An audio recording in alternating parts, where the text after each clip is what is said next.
Hey guys, we get a lot of questions about how to set up an electric string quartet. It turns out there are a couple things that you want to think about if you're going to do this, so let's get into it.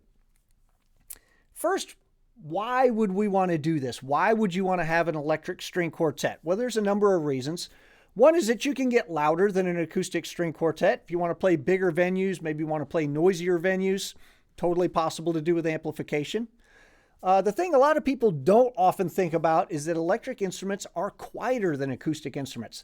And if you've had problems where you're playing a dinner set or something and you're really just too loud when you're playing the way you want to play, think about that your solid body electric instruments would be considerably quieter.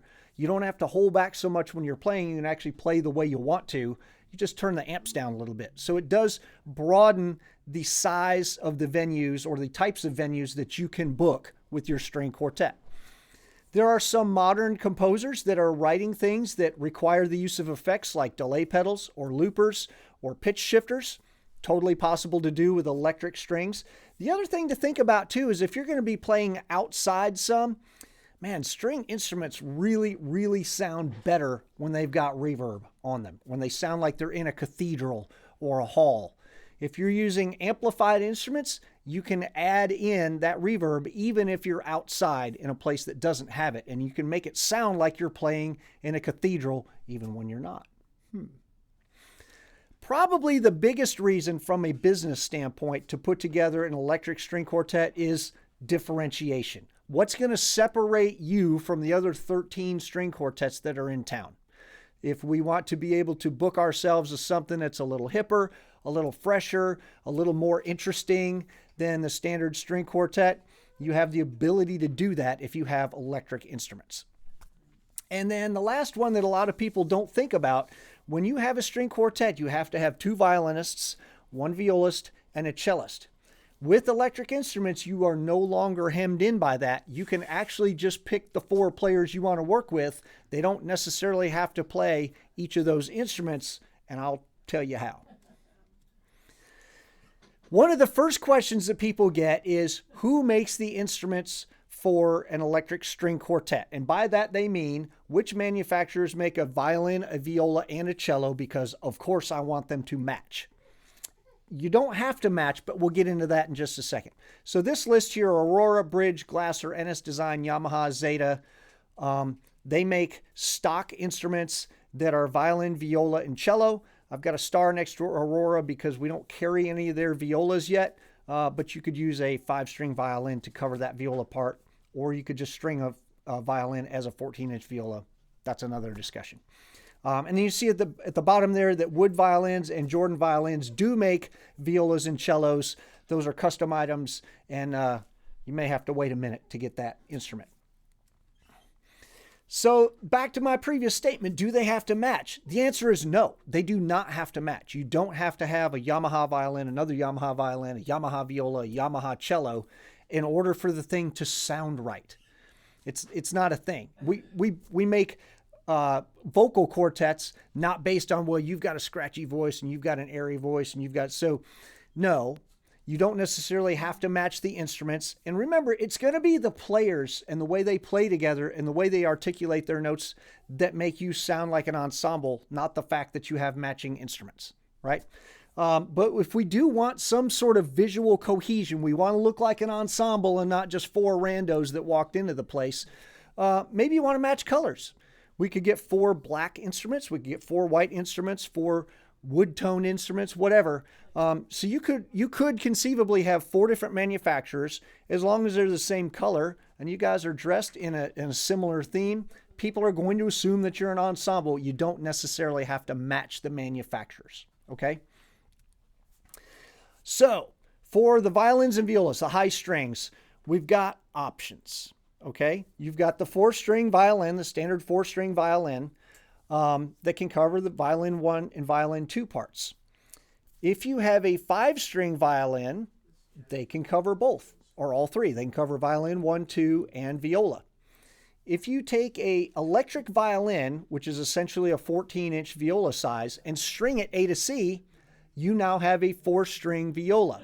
Yes, it's a little bit of a shorter neck length, a shorter string length, but you have a lot more options on the instrument, and you don't have to worry about, if you try to do that with a violin, with an acoustic violin, I'm just going to string it A to C, it's not going to sound right because the body has to reproduce those sounds. With an electric instrument, that's not a concern.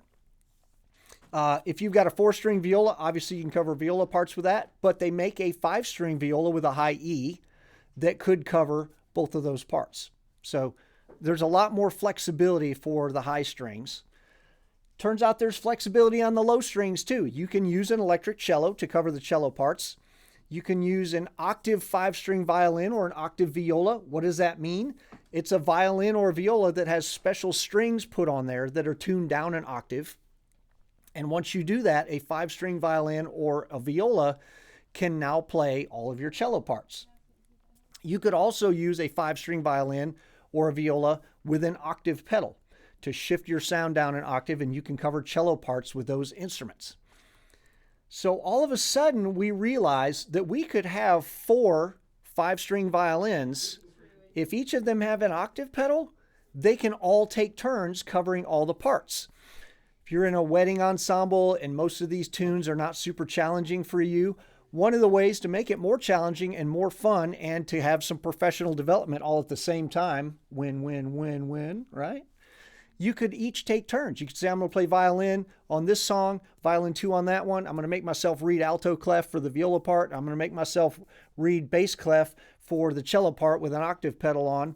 And then all of us get to have a little more fun and, sort of stretch ourselves a little bit. It's a good thing.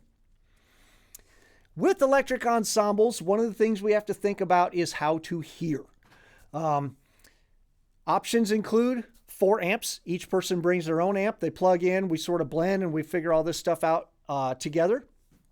Another option is to have 2 amps, each with 2 inputs, like the Fishman Loudbox Artist would be an excellent example of that. And we could say, hey, violin 1 and viola are going to share one, and violin 2 and cello are going to share one, or however you want to do that. Another option would be to have one PA system, and we all plug into a mixing board, and then it goes out to there. We probably need to have a sound engineer with us, but, we can work this out.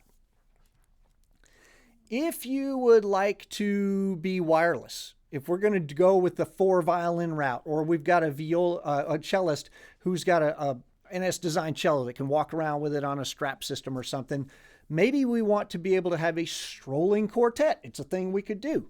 Well, you would need 4 instrument wireless systems, 1 for each person. You'd probably need 4 wireless in-ear systems so that each person walking around can not only hear themselves, but also hear the other people in the ensemble. Another thing to think about with that. You probably need a sound engineer to help you make sure all that stuff is working while you're playing. Again, totally a doable thing.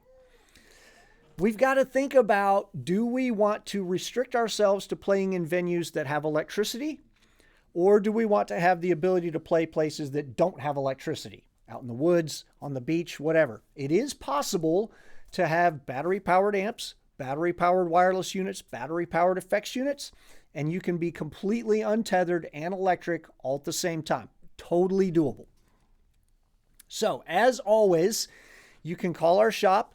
You can hit us up on any of the socials. You can email us, info@electricviolinshop.com, and we can help you sort of navigate some of these decisions that you have to make. But this video gives you a pretty good idea of what sort of challenges do I want to overcome? What sort of opportunities does expanding my thinking about string quartets give me? What kind of ways can I look at this differently than I was looking at it before?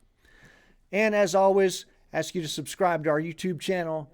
Watch some other videos we got. Some charming guys making these videos. Not me. I don't know. Anyway, we'll check you guys next time. Thanks for hanging out.